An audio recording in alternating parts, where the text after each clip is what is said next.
MK. फाउंडेशनचे संस्थापक अध्यक्ष तथा दक्षिण सोलापूर तालुक्याचे राष्ट्रीय काँग्रेसचे नेते महादेव कोगनुरे यांनी आज सोलापूर शहर स्वागतनगर कुमठानाका भागातील विश्वशांती बहुउद्देशीय संस्थेला भेट देऊन येथील नागरिकांची समस्या जाणून घेतल्या।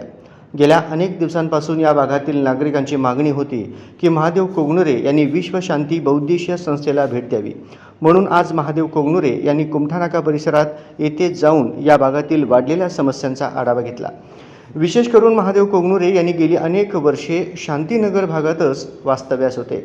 साहजिकच महादेव कोगनुरे यांना मानणारा मोठा वर्ग या भागात राहतात। या भागातील नागरिकांशी महादेव कोगनुरे यांची नाळ आजही घट्ट असल्याचे बोलले जात आहे। महादेव कोगनुरे यांच्या भेटीत या भागातील बहुसंख्य नागरिक प्रामुख्याने रस्ते, वीज, पाणी आदी सोयी सुविधेपासून वंचित असल्याचे पाहायला मिळाले। यावेळी महादेव कोगनुरे यांनी या भागातील नागरिकांची समस्या जाणून घेऊन भविष्यात या समस्या दूर करण्यासाठी कटिबद्ध असल्याचे सांगितले। यावेळी गीताताई कनकी, अश्विनीताई एमुल, रामहरी माने, विजय कामोजी, विठ्ठल झिपरे आदी प्रतिष्ठित महिला व नागरिक मोठ्या संख्येने उपस्थित होते।